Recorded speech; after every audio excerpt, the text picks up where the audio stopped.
something happens with the Lakers to wind up eclipsing it. And what did we see in the afternoon? Malone gets fired. The Lakers announce all our starters are playing tonight against the Thunder. Yeah, right? In the big rematch. So game we get the the other rematch. night. Yeah, we're all gonna play tonight. And then in the middle of the fourth quarter, Luka Doncic gets thrown out of the game for yelling at a fan. A referee ridiculously throws him out of the game. And maybe that was the plan all along. Hey, we didn't need this game. I got tossed. We just wanted Michael Malone to walk around and go, oh, come on, man. Even when I get fired, they can't talk about me. They're talking about the Lakers. It's ridiculous. Come on, man. He's a salty man. And no doubt feel like his thunder has been stolen once again. I did see one great theory about the Malone situation and what happened with the Nuggets. Give it to me. Sure. That all this time, especially the last couple of weeks, Russell Westbrook was a double agent. Still working for the Lakers. And he tore the Nuggets apart from the inside. He just says to Jokic, hey, you know what? I was hanging out with Jamal Murray the other day. Oh, yeah. You know what he said about you that I didn't know? He was saying some stuff. And then he goes up to Jamal Murray. Hey, Jamal, I've been hanging out with Jokic the last few days. Yeah, you know what he said about you? I was thinking more just in terms of terrible play in the final minutes of games. He was saying stuff about you, man. Oh, I don't want to talk out of school, but hey, it's, you know. Jokic strikes me as a guy that the first he would dismiss. Murray's not playing anyway. He hasn't played since the 26th. So that also does not help things in a slide, by the way. Not having a guy who's generally a 20-a-game score. But tuned out, certainly tough times. But completely now overshadowed by questions emanating from this Thunder Lakers nightcap. 100%. And you know, and the thing is, when this Malone story came out, it was so shocking. Like, wait. The Nuggets fired Malone. Wait.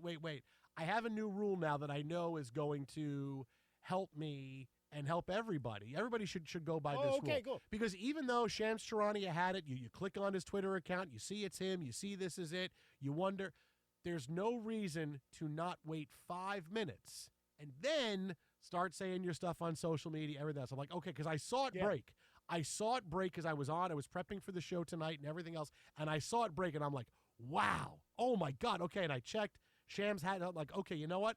I'm waiting 5 minutes because in 5 minutes, this will either be debunked or other people are going to pick it up. And then Mark Stein picked it up right after that, and I said, okay, as soon as that happened, I knew, hey, this is legit, it's real. And Stein actually had more information Shams wasn't on it. first. No, he wasn't, but he was the NBA guy. Centel had it last year. But it was just I'm not kidding. But it's just funny, right, with the way the news cycle works anymore. And this, again, the fact that you're like, all right, I need Stein, I need this. Like, the insider thing, except for our guy Glazer, because he gets the stuff nobody has. Everything else gets confirmed and corroborated really fast. I remember when ESPN used to be on this whole rip where they didn't want to give anybody credit for anything. Oh, absolutely. So it was like if Jay Glazer broke a story like, hey, Dak Prescott is out for the year.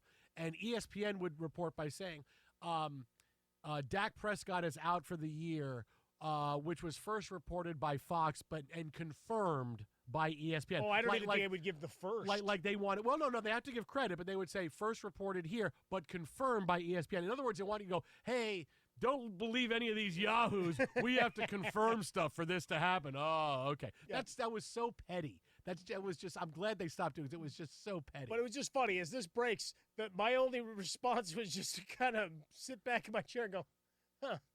Because we'd been seeing things swirling, right? The Malone video and audio that really got pushed to the surface today, all the sideline stuff, all of the back and forth and rumblings, especially in this 4-game losing streak, because we've watched all season. I mean, defensively, they're awful. In the month of April, what do you got? Jokic averaging like 45 points a game, dude, and they're terrible. On, man, come on.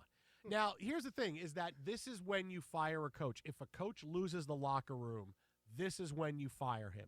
And we have heard rumblings about it. I'm going to play this for you. This is actually from a game late March that Malone was not quite happy with his team following a loss. And here he was in the post-game press conference that really just, hey, maybe, lights you up a little bit that maybe things aren't great in Denver. I think each guy's got to look themselves in the mirror and start coming to each respective game with the proper mindset and have some pride. I didn't think we played with any pride tonight. It's not my job to evaluate how they take things. My job is to be honest, and sometimes brutally honest. And tonight, it was a brutally honest message. And the guys that are full of won't hear it. You know, they'll say coach is tripping.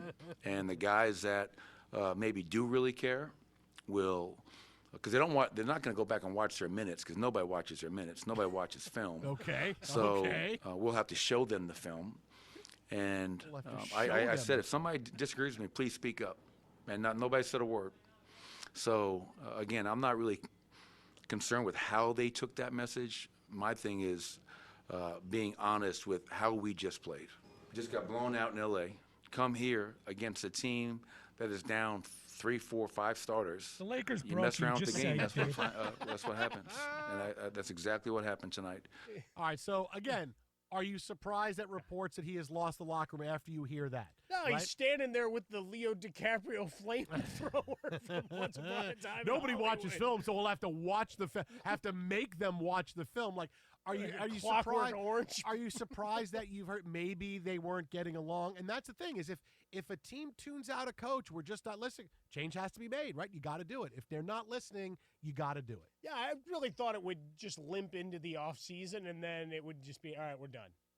But good for them. I'm just saying to hell with it. We still think we've got enough talent here that maybe there's just a change of voice and we can spark something here to get them. And obviously getting Murray back would be huge as you get to the playoffs. But they're a team that we've talked about a lot. Is like they're a matchup problem. And, you know, to your point about the Lakers and being bored, for Denver, there have been stretches this season. It's like, all right, they're just waiting on the postseason, right? Because with Oklahoma City, still new. Cleveland on the eastern side of the bracket, still new and exciting. And so every game is, hey, let's go and put on a show, especially when you start getting these nationally televised games. For Denver, it's like, all right, we've done that. Now just get ready and make sure we're healthy for the playoffs. But you see enough bad patterns, and if they're not showing up for film review or throwing stuff at Malone when he tries to put the film on.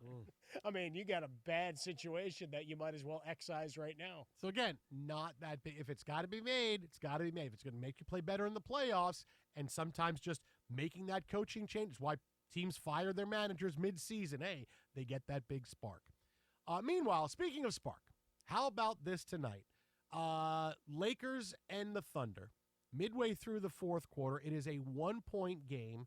The Lakers looking to send another message following their win over the Thunder a couple of days ago. This is one of the marquee games of the night. It felt like a Western Conference final game. Luka Doncic makes a big shot, and it's the last shot he will shoot in this game. Why? Take a listen. Well, it's great seeing all the stars in action tonight. Nobody's sitting except for Rui. That knee management. Doncic starts, stop, shoot, gonna score. Well, he got the switch. He won it again. Hardenstein. Luka's thrown out of the game. Oh, no. Luka just got thrown out. There you go. Second technical. Doncic is gone. Luka is saying he was talking to a fan, and the official is saying he was talking to me. If Stu Lance saw it. Well, first of all, Billy Mack, Lakers radio network on the call. That's Billy Mack's fault.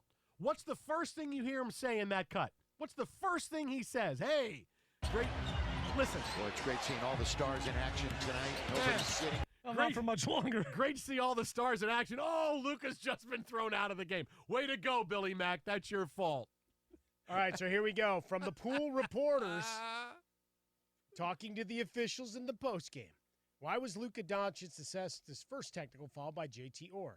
He directed profanity at a game official. Question, why was Luka assessed his second technical foul by Orr?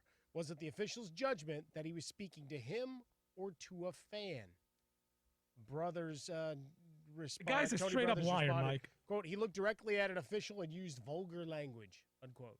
No, he looked at the fan. The video doesn't lie. He's looking sideways. But that's the thing, right? Is we watch the video and you got the official coming up the court field that I guess he decided that was close enough in his general direction. No, Sipowicz needs to pay this ref a visit. Look, this is ridiculous. It's you. If you're going to make a big deal, if you're the NBA, about players playing a nationally televised game, big deal to have the stars play, right? Want to make sure the star's there. If you're going to throw a star player out, you got to make damn sure that there's a reason for it. You can't be an official with rabbit ears that says, oh, I think you were talking to me. Hang on. I understand blowing the whistle. I understand if Luka yells something and you think it's you. I understand blowing the whistle. But you got to be able to stop, and the officials have to be able to stop and say, okay, you realize we just threw Luka Doncic out of this game. Let's understand that we did it, and we can stand on it, and it's something that was okay. So let's research this. Let's go back and look at the video. Let's talk to me. Talk to me about what he said. What did you hear him say? Luka, what did you say? And you figure it out from there. It's ridiculous that he yells, because right away Luka points says, I was talking to him, I wasn't talking to you. I wasn't talking to you, I was talking to him. If he was talking to the official, Luka would have gotten his face right after. So you throw me out of the game, you blankety blank so-and-so, because that's usually what athletes do. If they're mad at an official, they will bark at them, the official throws him out, and then the guy goes right at the official. Right? That's the Draymond Green angle of it. Oh, now you threw me out. Now you're really going to get a piece of my mind. That's how stars react. Luka gets tossed. He goes, wait. I'm yelling at him. As much as Luka is a very emotional player, he's not going to get thrown out of this game that everybody is playing tonight for, knowing that he's got the game tomorrow against the Mavericks. He's not going to get thrown out of this game by yelling at an official. Cooler heads need to prevail in a situation like this, and it just wasn't. Because no one comes to see the referees throw guys out of games. You got to make damn sure this is legitimate, or you get into the travesty of what you saw tonight. Well, it's a quick whistle, right? So you get the first one, fine. Big difference between, all right, you get your first technical, and yes, you can have the accumulation and get a suspension, all that fun stuff. But for that, it's fine. In this case, again, I want to know what the magic word was, for one. But to your point, right, it's something that maybe the league needs to address as to, hey, we need to have a different review process before we eject a guy. We certainly do it if there's any kind of physical contact, right, when we're doing the flagrant 1, flagrant 2. Let's go to the Zapruder film and lock it down frame by frame to figure out what was intent, what was there contact to the head, neck area, all that stuff. Same thing here. I know it's a war of words, but if you're 100% sure that you can't be misconstrued your words, that it was directed to a fan that you were jawing with, then we need to be able to adjudicate that. But in this case, it goes against the Lakers, and they get run out of the gym.